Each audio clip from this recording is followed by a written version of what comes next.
Assalamualaikum warahmatullahi wabarakatuh. My name is Nurmegati Putri and I'm from 60I class.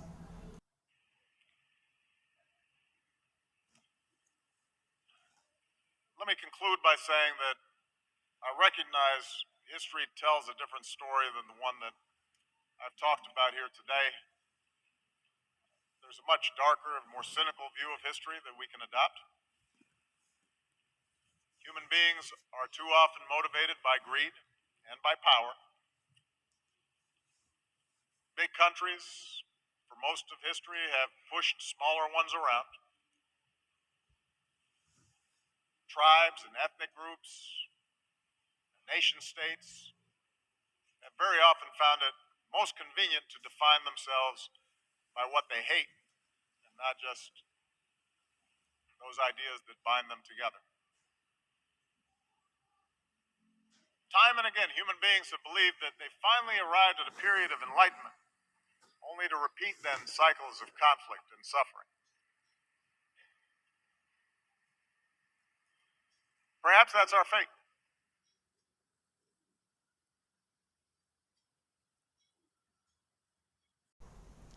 Izinkan saya menyimpulkan dengan mengatakan bahwa saya mengenali sejarah, menceritakan kisah yang berbeda dari yang saya bicarakan hari ini. Ada pandangan sejarah yang jauh lebih gelap dan lebih sinis yang bisa kita adopsi. Manusia terlalu sering dimotivasi oleh keserakahan dan kekuasaan. Negara-negara besar untuk sebagian besar sejarah telah mendorong yang lebih kecil. Suku dan kelompok etnis dan negara bangsa sangat sering merasa nyaman untuk mendefinisikan diri mereka sendiri dengan apa yang mereka benci dan bukan hanya ide-ide yang mengikat mereka bersama. Berkali-kali manusia percaya bahwa akhirnya tiba pada periode pencerahan hanya untuk mengulangi. Kemudian, siklus konflik dan penderitaan mungkin itu sudah menjadi takdir kita.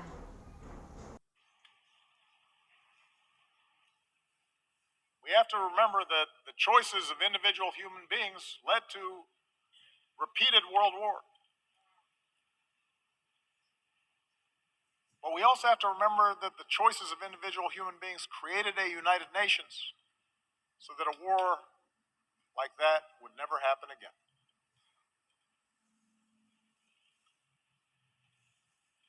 Each of us, as leaders, each nation, can choose to reject those who appeal to our worst impulses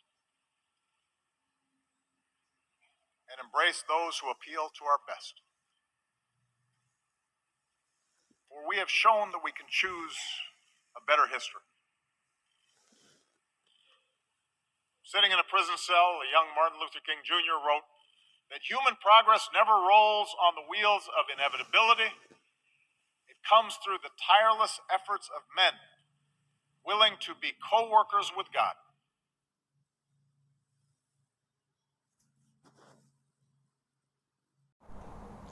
Kita harus ingat bahwa pilihan individu manusia menyebabkan perang dunia berulang. Tapi kita juga harus ingat bahwa pilihan individu manusialah yang menciptakan perserikatan bangsa-bangsa. Sehingga perang seperti itu tidak akan pernah terjadi lagi. Masing-masing dari kita sebagai pemimpin, setiap negara dapat memilih untuk menolak mereka yang menarik dorongan terburuk dan merangkul mereka yang menarik bagi kita yang terbaik. Karena kami telah menunjukkan bahwa kami dapat memilih sejarah yang lebih baik. Duduk di sel penjara, seorang yang bernama Martin Luther King Jr. menulis bahwa kemajuan manusia tidak pernah berputar di atas roda yang tak terhindarkan. Itu datang melalui upaya tak kenal lelah dari orang-orang yang bersedia menjadi rekan kerja dengan Tuhan. During the course of these 8 years, as I've traveled to many of your nations, I have seen that spirit in our young people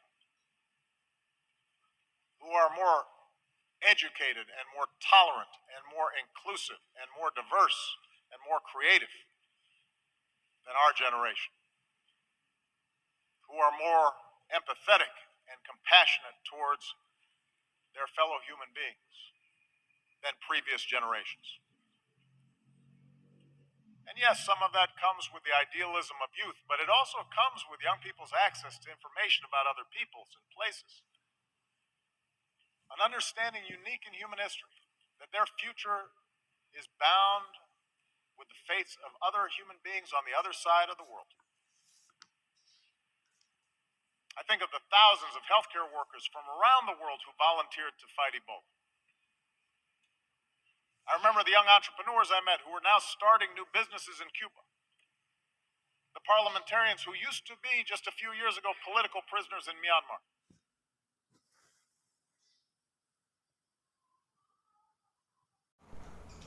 Dan selama 8 tahun ini, ketika saya telah melakukan perjalanan ke banyak negara, saya telah melihat semangat itu dalam diri orang-orang muda yang lebih terdidik dan toleransi dan lebih inklusif dan beragam dan lebih kreatif. Dari generasi kita yang lebih berempati dan berbelas kasih terhadap sesama manusia dibandingkan generasi sebelumnya. Dan beberapa di antaranya datang dengan idealisme pemuda. Tapi itu juga datang dengan akses orang muda ke informasi tentang orang lain dan tempat pemahaman yang unik dalam sejarah manusia bahwa masa depan mereka terkait dengan nasib manusia lain di sisi lain dunia. Saya memikirkan ribuan petugas kesehatan dari seluruh dunia yang secara sukarela memerangi Ebola. Saya ingat pengusaha muda yang saya temui sekarang memulai di Kuba. Para anggota parlemen yang beberapa tahun lalu adalah tahanan politik di Myanmar. I think of the girls who have braved taunts or violence just to go to school in Afghanistan. And the university students who started programs online to reject the extremism of organizations like ISIL. I draw strength from the young Americans, entrepreneurs, activists, soldiers, new citizens who are remaking our nation once again, who are unconstrained by old habits and old conventions and unencumbered by what is, but are instead ready to seize what ought to be.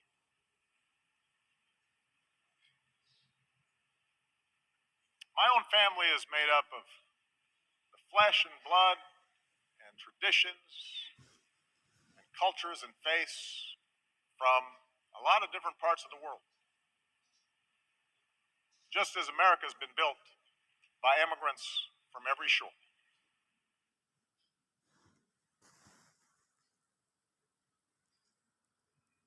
Bersekolah di Afghanistan. Dan para mahasiswa yang memulai program online untuk menolak ekstremisme organisasi seperti ISIL, saya menarik kekuatan dari para pemuda Amerika, pengusaha, aktivis, tentara, warga negara baru yang membangun kembali bangsa kita sekali lagi.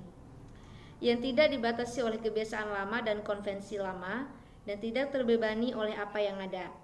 Tetapi sebaliknya siap untuk merebut apa yang seharusnya menjadi keluarga saya sendiri.